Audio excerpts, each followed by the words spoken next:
Tangalaw, gusto kong makauban ka sa matang lakaw, sa tanang buhaton ko. Gusto kong makauban ka sa matang adlaw.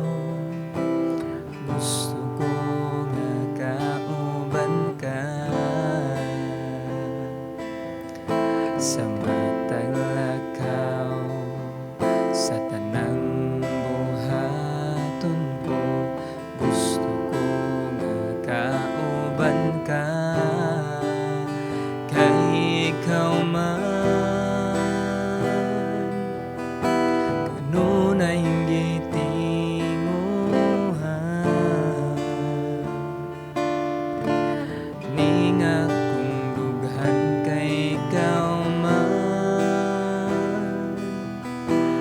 hangin nagiginhawa.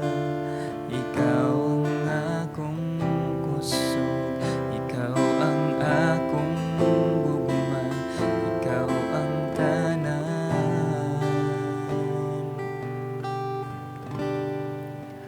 Kay ikaw man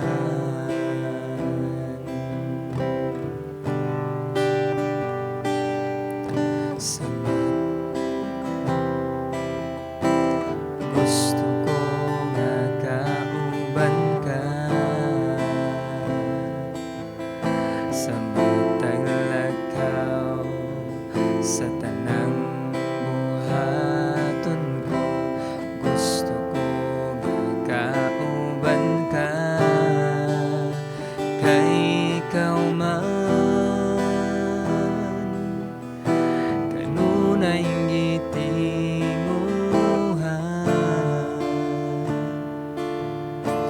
ning akong dughan. Kay ikaw man ang hangin nagiginhawa.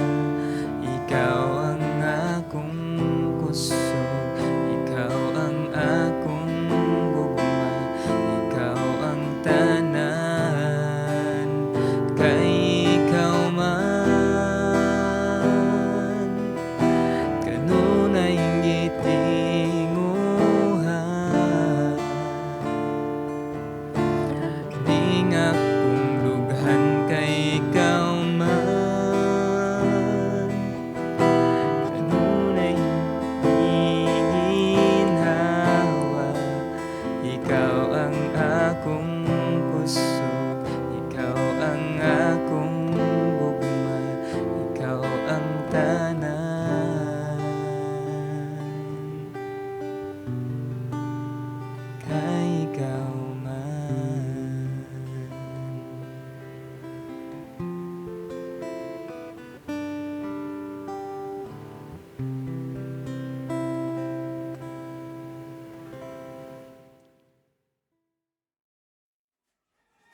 May buntag sa tanan or may hapon or may gabi no, depende kano sa ka orasa nagtanaw.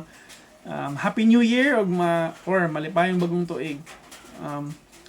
Salamat sa Ginoo no, sa iyang pag-sustain sa to pag 2023. Karon bagong tuig, lahi na sad nga mga butang nga atong atubangon, atong kailangan lampasan. Pero usaw anting nga ato ang mahinumduman gyud or atong hinumduman isud sa tong kasing-kasing ug ginahuna nga ang Ginoo naragid siya bisag unsa pa man nga year no maabot. So padayon ta sa kung if namoy Biblia pali kog abli dito sa Ephesians or sa Efeso sa Bisaya kapitulo 6 Gs kutob sa 12. So Ephesians 6 chapter 10 to 12. So, ako ning giulihan ang ato ang mensahe karong kabuntagon og stand firm, no?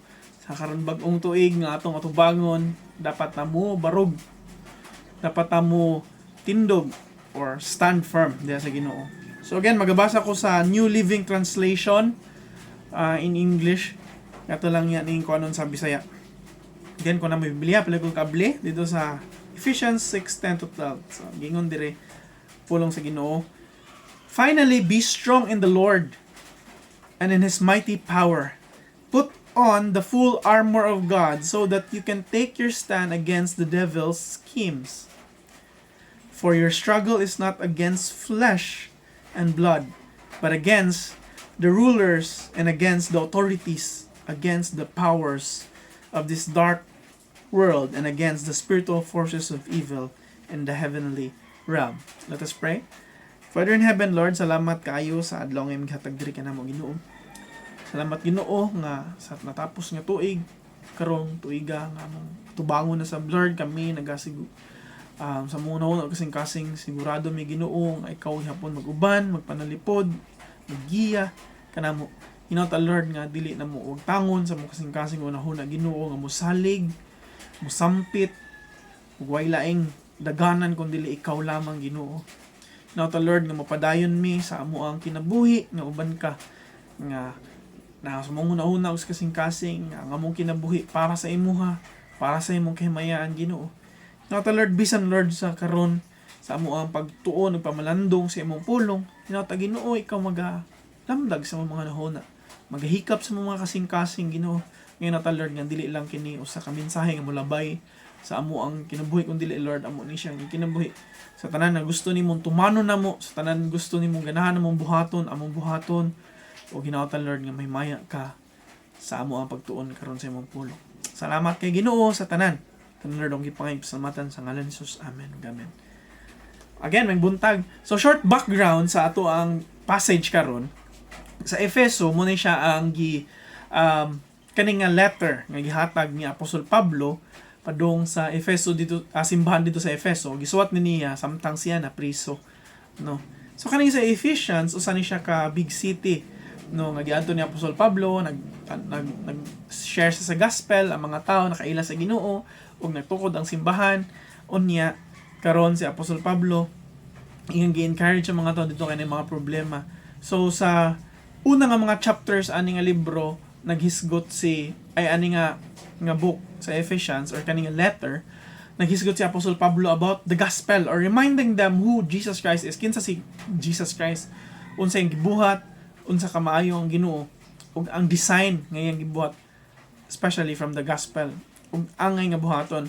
And so sa second part mo ni siya ang ato ang gitan-aw karon unsa may angay nga buhaton sa mga tao or sa mga Kristohanon ato nga time. So iningon siya sa kaning verse, particular nga verse nga itong basahon karon, usa sa iyang encouragement nga dapat be strong or magmalig-on, mo stand firm ang mga Kristohanon dito. So itong gibasa ganina ningon siya nga be strong in the Lord. So klaro kayo nga ang ato ang pagkusog or ato ang pagsalig or ato ang pagbarog dili sa atong kaugalingon lamang.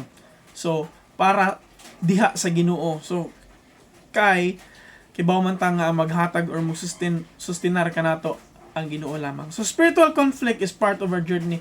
So ang ato ang spiritual nga kinabuhi na ginay mga dili maayo nga mga panghitabo. Na ginay mga butang nga dili uyon sa ato. So part gina sa ato ang pagka-Kristohanon. So kung wala ka ani mga butang nga dili ka kayo Kristohanon ka nga naman kay kung Kristohanon ta naagid ni mga inaning conflict, naagid ni mga struggle na pero nakalindot ani kay oportunidad ni siya nga atong ma-exercise ang ato ang pagtuo diha sa Ginoo, atong mapalambo atong pagtuo diha sa Ginoo, or atong matan-aw kung sakto na ba or unsa naman ko kalayo sa akong paglakaw uban ang Ginoo.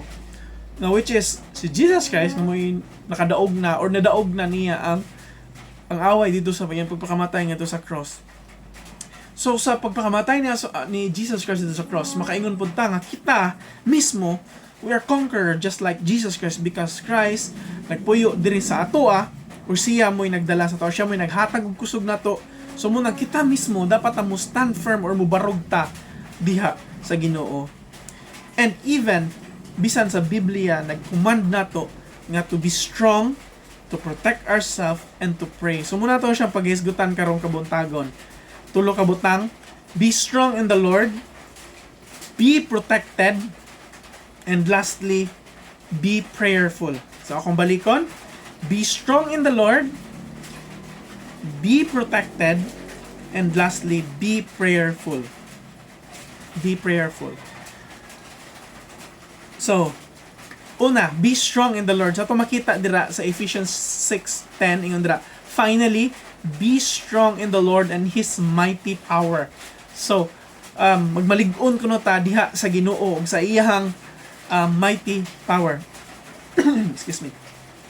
So, more often,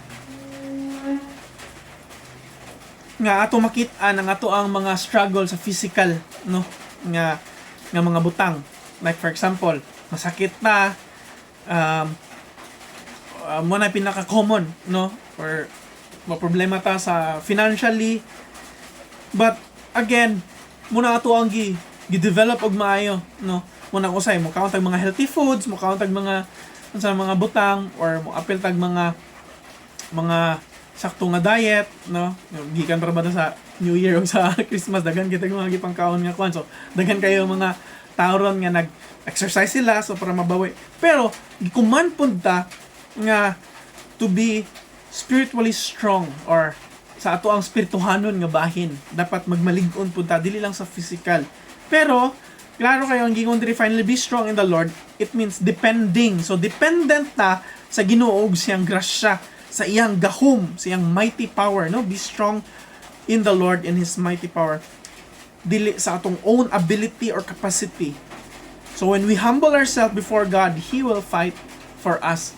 So, usahay man God na tendency nato, especially kita nga naanad ta nga atong atubangon atong mga problema nga nag-isa ta, or kaya ra nato, tanaw nato, ako ra kaya ra ni nako, mangita tagtabang sa itong mga friends.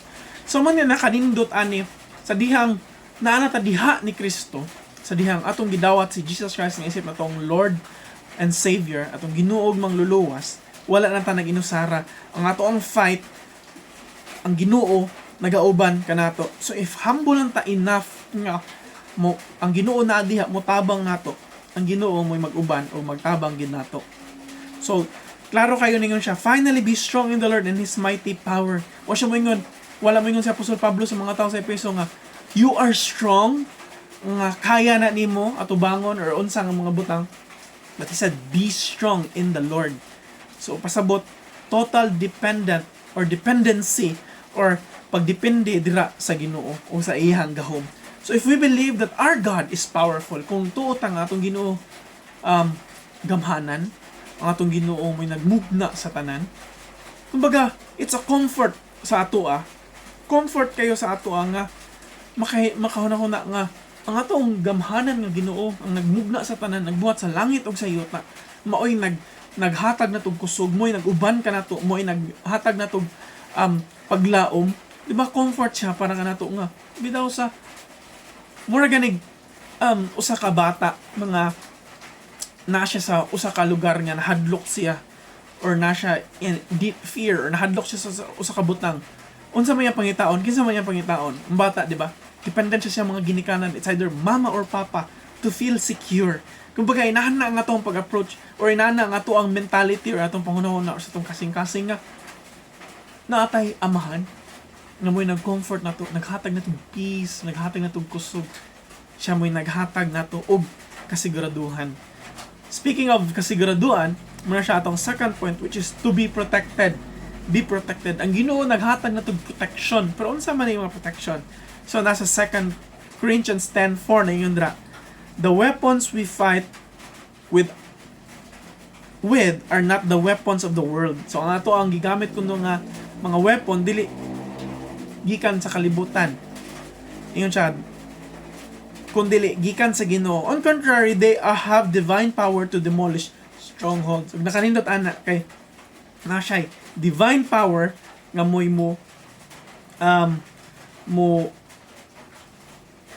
unsa ni mo protect kanato. So unsa man ni siya ang mga butang nga atong ang mo protect nato. So God has given us weapons, or ang Ginoo naghatag nato og mga butang nga atong magamit especially sa atong spiritual conflict or sa atong spiritual struggles. So the Apostle Paul compared these weapons to of the Roman soldiers. Kumbaga, kung unsay nakita ni Apostle Pablo, Kato nga time kusgan kayo ang mga Roman Empire, no? So makita nimo dito ang ilang mga guards, ilang mga soldiers, fully armed jud na sila kay ilang ilang mga armor, sa ilang mga silang body, silang ulo, sila na. So mo nang gi-compare or mo nang gi kuan parallel ni Apostle Pablo sa iyahang kuan. And our greatest weapon is God's word. And God has given us everything we need to overcome Satan's temptation, which includes lies, doubts, and fears. So, mong ginakasagaran gamit ni Satanas ato doubts, lies, fears. Inon ka nga mo kay ayo. Inon ka nga wala kay pulos aning kalibutan na.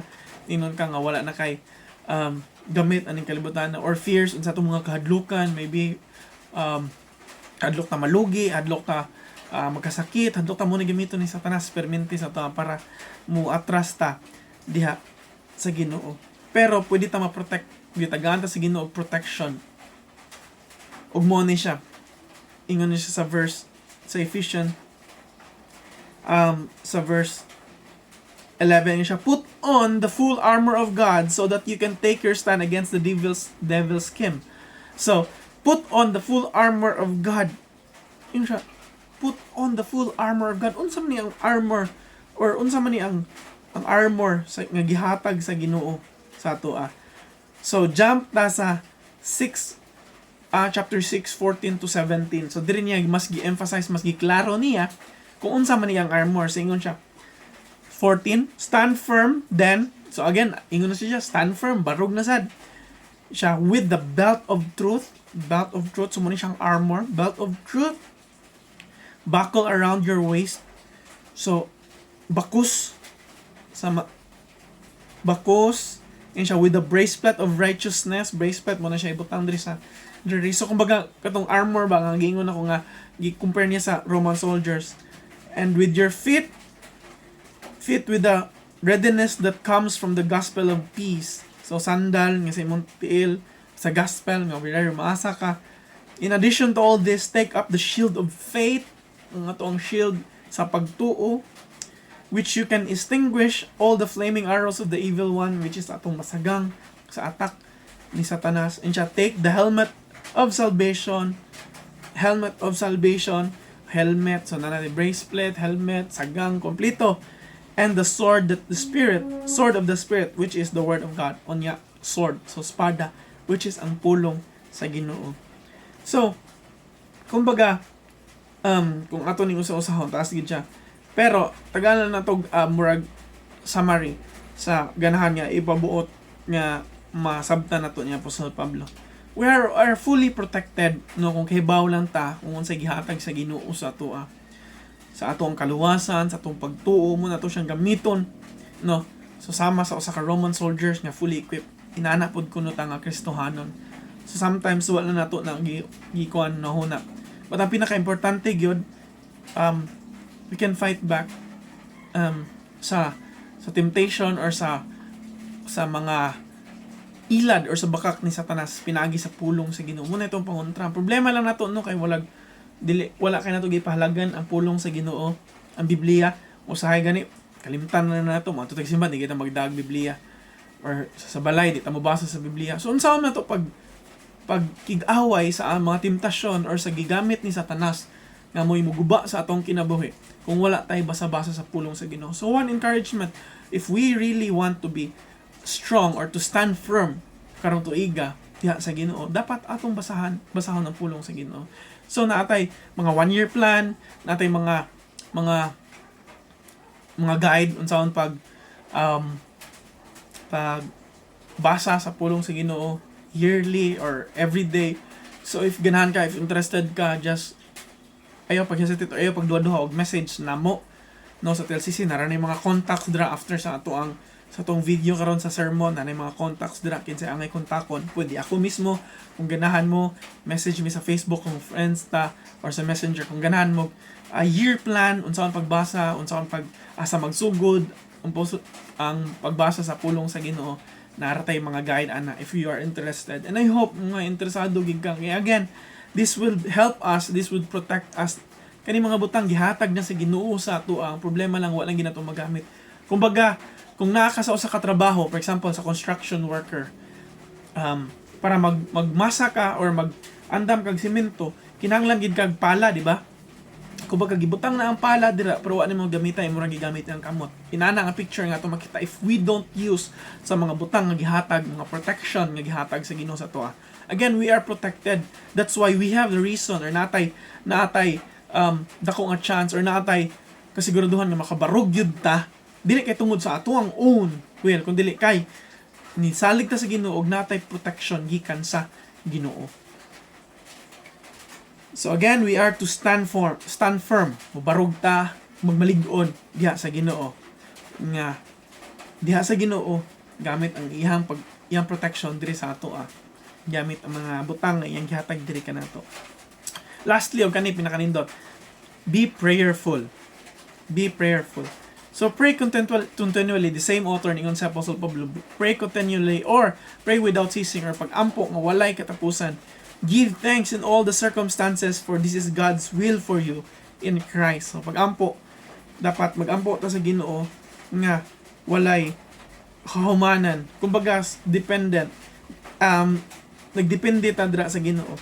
So ningon dira sa verse 12 na, for our struggle is not against flesh and blood but against the rulers and against the authorities and against the power of this darkness, the world, and against the spiritual force of evil in heaven realms. Again, na mga butang nga di na to makita.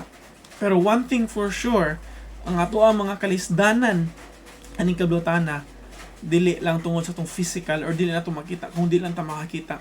Di na to sa mga butang sa to makita lang, kung dili na yung mga spiritual realm nga nagpaluyo ani mga butang nga mo'y naghatag.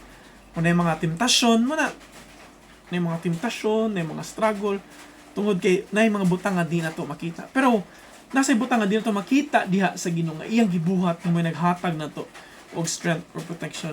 So munang angay ta mag-ampo. Kaya nga naman kay ang atong struggle man di ay dili man di ay sa mga butang atong makita lamang.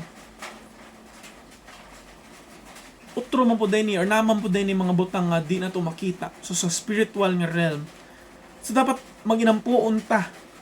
Be prayerful. So kumbaga unsa na to pag-combat gamit sa pulong sa Ginoo o pag-ampo, total dependency or pag-depende diha sa Ginoo. Pag-ampo, pangayog tabang, usahay man gud kung natay problema asam taon na mudagan. No? Maybe sa atong family or sa unsa ba.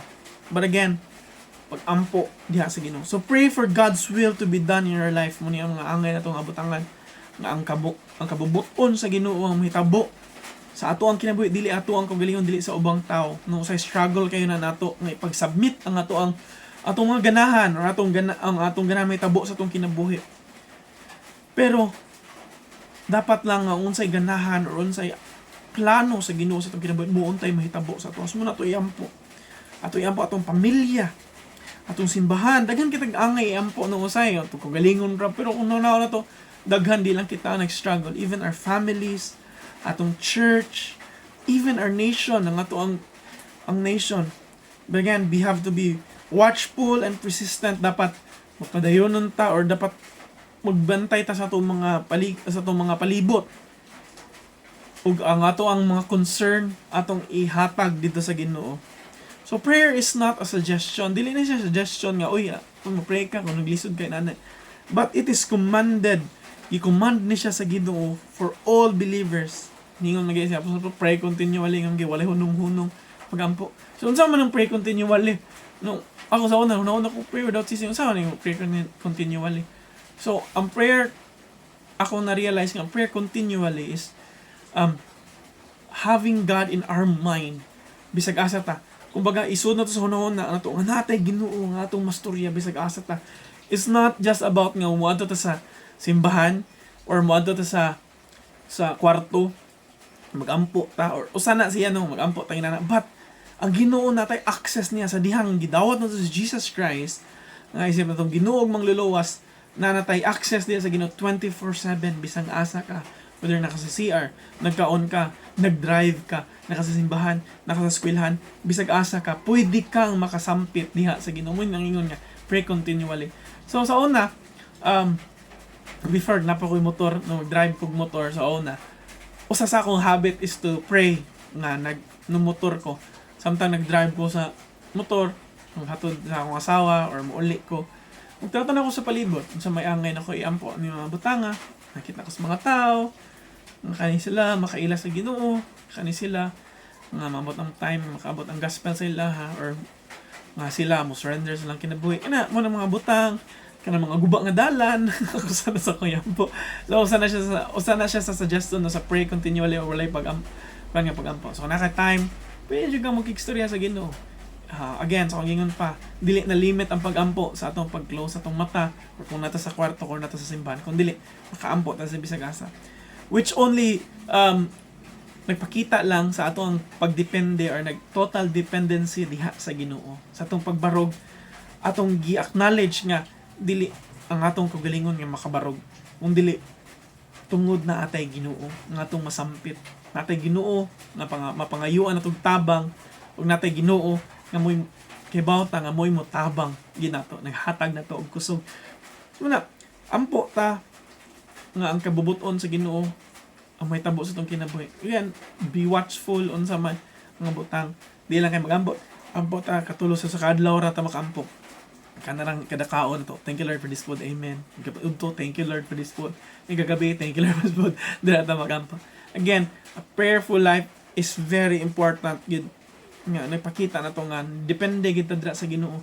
Nga prayerful man nga nagpakita lang na nga ang Ginoo nag-uban gid ng tawhana. Nga naman kay nagdepende man siya sa Ginoo. Again, naatay mga butang nga gihatag sa Ginoo sa tuwa nga naratay access nga libre ra nga kaya ra natong buhaton. Pero again, wa na to nabuhat, wa na to na exercise nga naman kay wa man ta kay bawon ng mga butang. So karon kay bawon na ta nga ang Ginoo de pwede na to maampuan bisag kanusa, pwede ta makadol kaniya. Ano na siyang buhaton kay mo na siya makatabang nato nga maka-stand firm ta sa Ginoo. Again, sa karon nga tuig nga 2024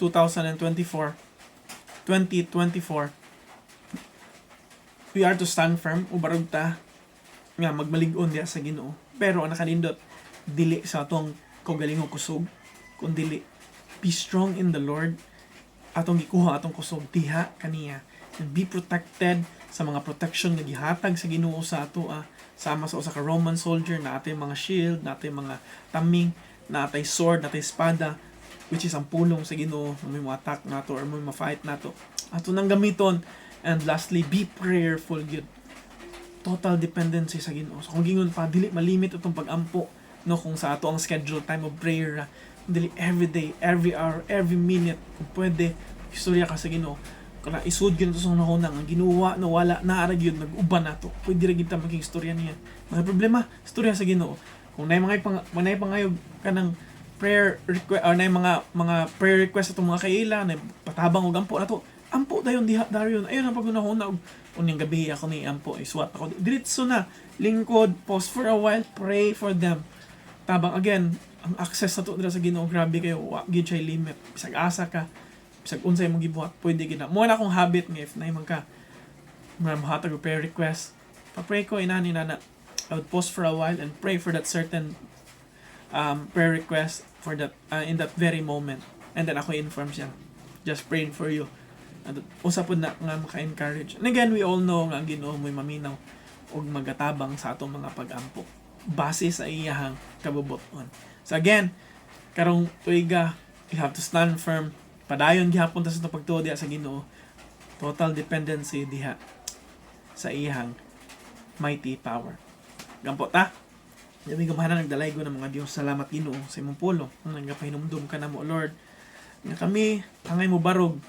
Dili lang sa physical nga mo makita ang mga butang ko, dili Ginoo. Mostly important kayo Ginoo. Ang spiritual nga bahin sa mong kinabuhi, Ginoo.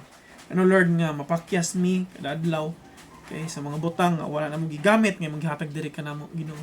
Ano ta Lord nga ma-practice na mo Ginoo nga mo totally dependent mi diha nimo Ginoo sa imong pulong, sa imong grasya, sa imong gahom. Muduol mi dira kanimo. Ngayog tabang magsaligmi diha kanimo Ginoo sama sa usa ka bata nga nagngitag comfort sa iyang amahan or sa iyang inahan Ginoo. Natay nana pud among kinaiya diha kanimo Ginoo. Ikaw lamang among pangitaon, ikaw lang among isik in times of peace or even in times of struggle or kalisod Lord. Ikaw gihapon ang among pangitaon. Salamat kayo Ginoo sa imong mga saad ug sa imong mga butang ay maghatag diri ka namo may makatabang ka namo na mulahutay Ginoo sa among paglakaw diha kanimo. Inato Lord amo ning gamiton, especially Lord ang pagbasa sa imong pulong Ginoo. Thank you sa imong gihatag na mga access 24/7 nga bisang asa mi pwede mi musangpit sa imong buhi nga ngalan, pwede mi mangayog pasaylo, pwede mi mangayog tabang, pwede mi mudayeg bisag asa Ginoo. Salamat kayo Ginoo ana Ginoo. Inato Lord amo nang gamiton, amo na i-practice Ginoo. Again to pray continually pag-ampo mawalay katapusan Ginoo. Salamat kay Ginoo. Kinatanan Lord ang ipangayog, pasalamatan sa ngalan ni Jesus. Amen ug amen.